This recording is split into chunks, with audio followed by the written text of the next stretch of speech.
Warning: the SCP Foundation database is classified. Access by unauthorized personnel is strictly prohibited. Perpetrators will be tracked, located, and detained. Item Number: SCP-131. Object Class: Safe. Special Containment Procedures: no special safety procedures are to be taken with SCP-131-A and SCP-131-B.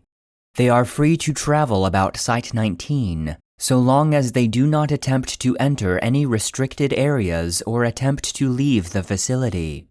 Casual contact with these subjects is permitted, but it is recommended that such contact be kept to a minimum to prevent the creatures from forming an attachment to personnel. Hourly tabs are to be kept on subjects at all times. Failure to account for their presence at these times constitutes a Level 1 lockdown situation. Any report of abuse or mistreatment of the subjects will result in a harsh reprimand. Description: SCP-131-A and SCP-131-B, affectionately nicknamed the iPods by personnel, are a pair of teardrop-shaped creatures, roughly 30 centimeters, 1 foot, in height, with a single blue eye in the middle of their bodies. SCP-131-A is burnt orange in color, while SCP-131-B is mustard yellow. At the base of each creature is a wheel-like protrusion which allows for locomotion, suggesting that the creatures may be biomechanical in origin. The subjects can move surprisingly fast, covering over 60 meters, 200 feet, in a matter of seconds. These subjects, however, lack a braking system, which has led to some rather spectacular, if not overly amusing, mishaps involving the creatures. These subjects have also shown the ability to climb sheer surfaces, and have gotten lost in the air vents on more than one occasion. The subjects seem to have the intelligence of common house cats, and are insatiably curious. Most of the time, they simply roll around the facility, observing personnel at work, and catching peeks at other safe-class SCPs. The subjects seem to be able to communicate with each other via an untranslatable, high-pitched babbling. The subjects have never been observed to blink, even in laboratories when the subjects have been videotaped for over 18 consecutive hours. The subjects seem to respond well to any affection given to them, and will quickly bond to the giver of said affection, much in the same way a puppy bonds with a human being. They will follow anyone or anything they've made a bond with anywhere, even into normally restricted areas. Although curious, the subjects can sense danger in their general vicinity, and if the object of their bond begins to approach something they register as dangerous, e.g., certain Euclid or Cater class objects, they will swarm around their bonded companion's feet, or approximate extremities, while babbling in a panicked tone, as if to warn them.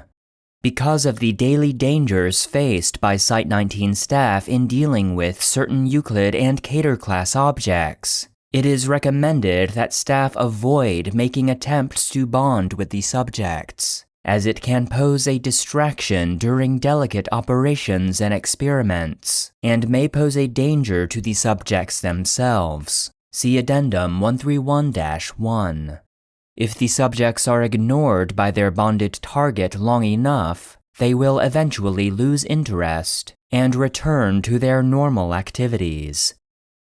It should be noted that the subjects require no real care or maintenance from the site staff.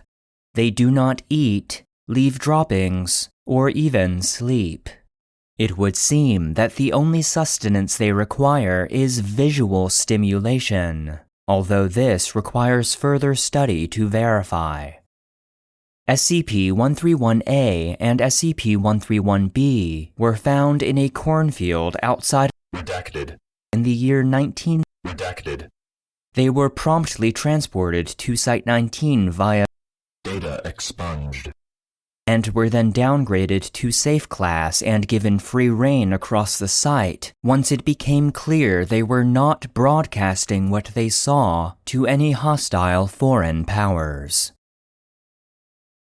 Addendum 131-1. During an incident that took place on Date redacted. the subjects followed one of the cleaning staff on routine cleaning of the container of SCP-173.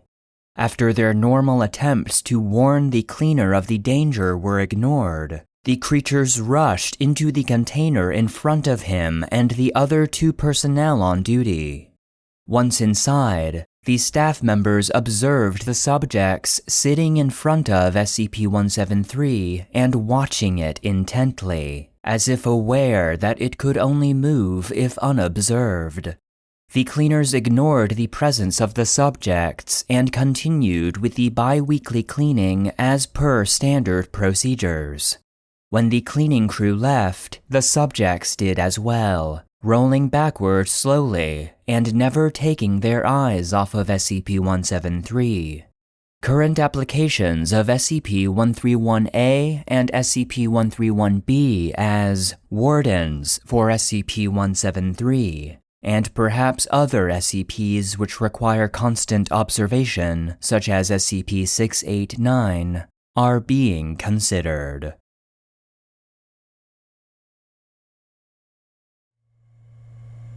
End of file. The SCP Foundation database is produced and narrated by Joshua Alan Lindsay, and SCP-131, the iPods, was written by Lieutenant Masipag.